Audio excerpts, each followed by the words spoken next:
የማቴዎስ ወንጌል ምዕራፍ 27 ሲነጋም የካህናት አለቆችና የሕዝቡ ሽማግሌዎች ሁሉ ሊገድሉት በኢየሱስ ላይ ተማከሩ። አስረውም ወሰዱት። ለገዢው ለጴንጤናዊው ጲላጦስም አሳልፈው ሰጡት። በዚያን ጊዜ አሳልፎ የሰጠው ይሁዳ እንደተፈረደበት አይቶ ተጸጸተ። 30 ብር ለካህናት አለቆችና ለሽማግሌዎች መልሶ ንጹሕ ደም አሳልፌ በመስጠቴ በድያለሁ አለ። እነርሱ ግን እኛስ ምን አግዶን? አንተ ተጠንቀቅ አሉ። ብሩንም በቤተ መቅደስ ጥሎ ሄደና ታንቆ ሞተ። የካህናት አለቆችም ብሩን አንስተው የደም ዋጋ ነውና ወደ መባ ልንጨምረው አልተፈቀደም አሉ። ተማክረውም የሸክላ ሰሪውን መሬት ለእንግዶች መቃብር ገዙበት። ስለዚህ ያ መሬት እስከዛሬ ድረስ የደም መሬት ተባለ።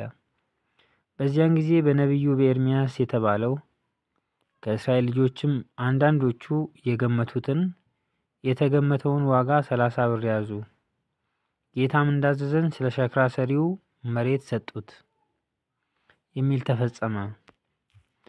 ኢየሱስም በገዢው ፊት ቆመ። ገዢውም የአይሁድ ንጉሥ አንተ ነህን ብሎ ጠየቀው። ኢየሱስም አንተ አልህ አለው። የካህናት አለቆችም ሽማግሌዎችም ሲከሱት ምንም አልመለሰም። በዚያን ጊዜ ጲላጦስ ስንት ያህል እንዲመሰክሩብህ አትሰማምን አለው። ገዢውም እጅግ እስኪደነቅ ድረስ አንዲት ቃል እንኳ አልመለሰለትም። በዚያም በዓል ሕዝቡ የወደዱትን አንድ እስረኛ ሊፈታላቸው ለገዢው ልማድ ነበረው። በዚያን ጊዜም በርባን የሚባል በጣም የታወቀ እስረኛ ነበራቸው።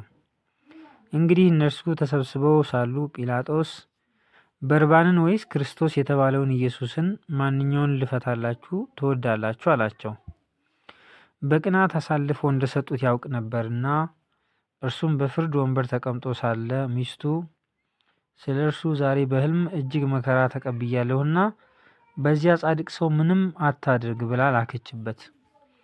የካህናት አለቆችና ሽማግሌዎች ግን በርባንን እንዲለምኑ፣ ኢየሱስ ግን እንዲያጠፉ ሕዝቡን አባበሉ። ገዢውም መልሶ ከሁለቱ ማንኛውን ልፈታላችሁ ትወዳላችሁ አላቸው። እነርሱም በርባንን አሉ። ጲላጦስ ክርስቶስ የተባለውን ኢየሱስን እንግዲህ ምን ላድርገው አላቸው። ሁሉም ይሰቀል አሉ። ገዢውም ምን ነው ያደረገው ክፋት ምንድን ነው አለ። እነርሱ ግን ይሰቀል እያሉ ጩኸት አበዙ። ጲላጦስም ሁከት እንዲጀመር እንጂ አንዳች እንዳይረባ ባየ ጊዜ ውሃ አንስቶ እኔ ከዚህ ጻድቅ ሰው ደም ንጹሕ ነኝ፣ እናንተ ተጠንቀቁ ሲል በሕዝቡ ፊት እጁን ታጠበ። ሕዝቡም ሁሉ መልሰው ደሙ በእኛና በልጆቻችን ላይ ይሁን አሉ። በዚያን ጊዜ በርባንን ፈታላቸው። ኢየሱስን ግን ገርፎ ሊሰቅል አሳልፎ ሰጠ። በዚያን ጊዜ የገዢ ወታደሮች ኢየሱስን ወደ ገዢው ግቢ ውስጥ ወሰዱት። ጭፍራውንም ሁሉ ወደ እርሱ አከማቹ። ልብሱንም ገፈው ቀይ ልብስ አለበሱት። ከእሾህም አክሊል ጎንጉነው በራሱ ላይ በቀኝ እጁም መቃ አኖሩ። በፊቱም ተንበርክከው የአይሁድ ንጉሥ ሆይ ሰላም ላንተ ይሁን እያሉ ዘበቱበት። ተፉበትም፣ መቃውንም ይዘው ራሱን መቱት። ከዘበቱበትም በኋላ ቀዩን ልብስ ገፈፉት፣ ልብሱንም አለበሱት፣ ሊሰቅሉትም ወሰዱት። ሲወጡም ስምዖን የተባለው የቀሬናን ሰው አገኙ። እርሱንም መስቀሉን ይሸከም ዘንድ አስገደዱት። ትርጓሜው የራስ ቅል ስፍራ ወደሚሆን ጎልጎታ ወደሚባለው ስፍራ በደረሱ ጊዜም በሐሞት የተደባለቀ የወይን ጠጅ ሊጠጣ አቀረቡለት። ቀምሶም ሊጠጣው አልወደደም። ከሰቀሉትም በኋላ ልብሱን ዕጣ ጥለው ተካፈሉ። በዚያም ተቀምጠው ይጠብቁት ነበር። ይህ ኢየሱስ የአይሁድ ንጉሥ ነው የሚል የክሱን ጽሕፈት ከራሱ በላይ አኖሩ። በዚያን ጊዜ 2 ወንበዶች አንዱ በቀኝ አንዱም በግራ ከእርሱ ጋር ተሰቀሉ።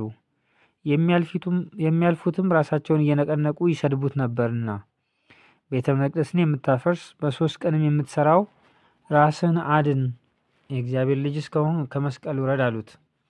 እንዲሁም ደግሞ የካህናት አለቆች ከጻፎችና ከሽማግሌዎች ጋር እየዘበቱበት እንዲህ አሉ። ሌሎቹን አዳነ፣ ራሱን ሊያድን አይችልም። የእስራኤል ንጉሥ ከሆነ አሁን ከመስቀል ይውረድ፣ እኛም እናምንበታለን። በእግዚአብሔር ታምኗል፣ የእግዚአብሔር ልጅ ነኝ ብለዋልና ከወደደውስ አሁን ያድነው። ከእርሱ ጋር የተሰቀሉት ወንበሮች ደግሞ ያንኑ እያሉ ይነቅፉት ነበር። ከ6 ሰዓትም ጀምሮ እስከ 9 ሰዓት ድረስ በምድሩ ሁሉ ላይ ጨለማ ሆነ። በ9 ሰዓትም ኢየሱስ ኤሎሄ ኤሎሄ ላማ ሰበቅታኒ ብሎ በታላቅ ድምፅ ጮኸ። ይህም አምላኬ አምላኬ ስለምን ተውኸኝ ማለት ነው። በዚያም ከቆሙት ሰዎች ሰምተው ይህስ ኤልያስን ይጠራል አሉ። ወዲያውም ከእነርሱ አንዱ ሮጠ፣ ሰፍነግም ይዞ ሆምጣጤ ሞላበት፣ በመቃም አድርጎ አጠጣው። ሌሎቹ ግን ተው፣ ኤልያስ መጥቶ ያድነው እንደሆነ እንይ አሉ። ኢየሱስም ሁለተኛ በታላቅ ድምፅ ጮሆ ነፍሱን ተወ። እነሆም የቤተ መቅደስ መጋረጃ ከላይ እስከታች ከሁለት ተቀደደ፣ ምድርም ተናወጠች፣ አለቶችም ተሰነጠቁ፣ መቃብሮችም ተከፈቱ። ተኝተው ከነበሩትም ከቅዱሳን ብዙ ሥጋዎች ተነሱ። ከትንሣኤውም በኋላ ከመቃብሮች ወጥተው ወደ ቅድስት ከተማ ገቡና ለብዙዎች ታዩ። የመቶ አለቃም ከእርሱ ጋር ኢየሱስን የሚጠብቁ መናወጡንና የሆነውን ነገር አይተው ይህ በእውነት የእግዚአብሔር ልጅ ነበር ብለው እጅግ ፈሩ።